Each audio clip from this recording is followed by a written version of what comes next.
माता पिता की सेवा करो। मैं 20 बार हर मंच पे सबसे प्रार्थना करता हूं कि संसार में यदि कोई तुम्हें चाहता है तो तुम्हारे माता पिता, इसके अलावा तुमसे सब चाहते हैं, तुम्हें कोई नहीं चाहता। लिख के रखो सारे, माता पिता की सेवा करो। भ्रातरः पतयश्च वा, पति के भाई, पतिदेव भोजन करने बैठे तो फिर सारी व्यवस्था, और देवर भोजन करने बैठे तो फिर व्यवस्था में कटौती। गलत बात है। विनम्रता से कह रहा हूं, ये तुम्हारा भाग्य है कि तुम्हारे खाते में ऐसा बिगड़ैल व्यक्ति मिला। अपने भाग्य को कोसो। किसी को अच्छा मिल जाए तो धन्यवाद दो। क्यों तुम्हें खराब मिला, तुम्हारे पल्ले क्यों खराब बांधा गया? और हमें लगता है कि 80-90% कहती हैं कि बहन का पति ज्यादा अच्छा है, हमारा ही वाला खराब है ना? सबसे ज्यादा ये प्रॉब्लम चल रही है, हमारा वाला खराब है। एक लोटा जल हर समस्या का हल, और पति नाराज है तो समस्या ज्यों की त्यों रहेगी, ये समझ लो। समस्या हल होने वाली नहीं है, साफ साफ समझ लो। चाहे जितने पशुपति व्रत करो और चाहे जितने व्रत करो, जब तक पति व्रत नहीं होगा तब तक सारे व्रत बेकार है। कैसा भी हो, देखिए जरा, यहां पे मैं श्लोक निवेदन कर रहा हूं और गोस्वामी जी की चौपाई, दोनों को सुनिए ध्यान से। पति कैसा हो? वृद्धो जडो रोग्य धनो पिवा, दुस्सीलो दुर्भगो वृद्धो, जडो रोग्य धनो पिवा,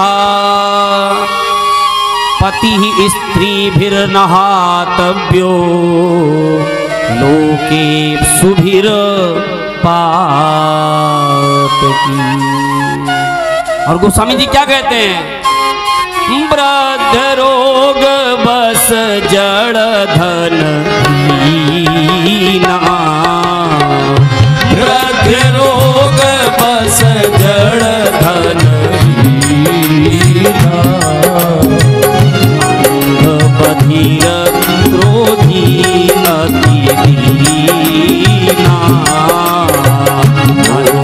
बधिर क्रोधी अति दीना, ऐसे हो पति कर किए अपमाना, ऐसे पति कर किए अपमाना, नारी पाव जम पुर दुख नाना।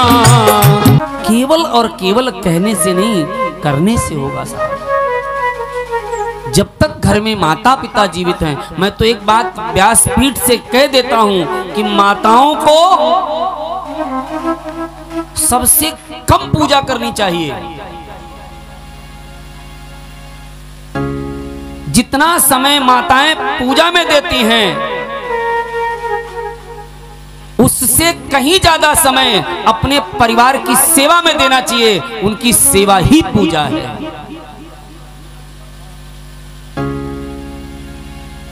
क्या आपको लगता है मंदिर जाना, जल चढ़ाना, फूल पत्ती चढ़ाना पूजा है? इसके अलावा और कोई पूजा नहीं है।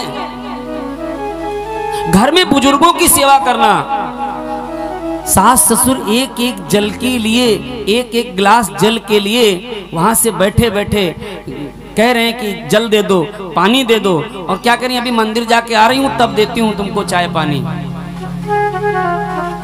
जो साक्षात बैठे हैं आपके सास ससुर पति, जो क्या उनमें ब्रह्म तुम्हें नहीं दिखाई दे रहा? केवल मंदिर में मूर्ति में दिख रहे हैं भगवान, इनमें भगवान नहीं दिख रहे तुमको।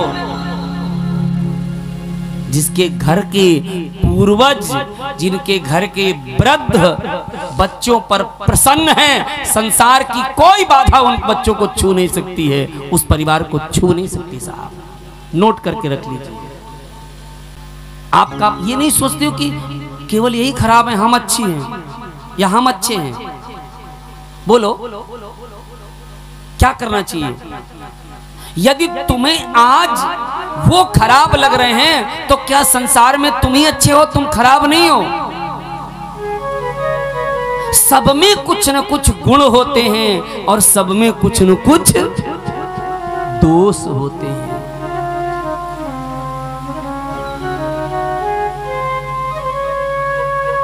तो ये संसार गुण दोष से चलता है साहब। इसलिए प्रार्थना है कि आने वाले 20 साल में, याद रखिए सनातन धर्म वाले जितने हैं, इन घरों में किन्हीं घरों में नंद नहीं होगी, किन्हीं घरों में देवरानी नहीं होगी, किन्हीं घरों में देवरानी जेठानी का कल्चर खत्म, मौसी का कल्चर खत्म। आप ये सब होता जा रहा है, देखते जाइए आप। केवल एक परंपरा चलेगी बस। इसलिए प्रार्थना है, विनम्र प्रार्थना है, यदि हमारे घर के पुरखे, घर के पूर्वज, माता पिता, सास ससुर यदि ये पूजा सेवा से प्रसन्न हैं और ना प्रसन्न हो, हम अपने कर्तव्य का निर्वहन कर रहे हैं, तो समझ लेना सब प्रसन्न है।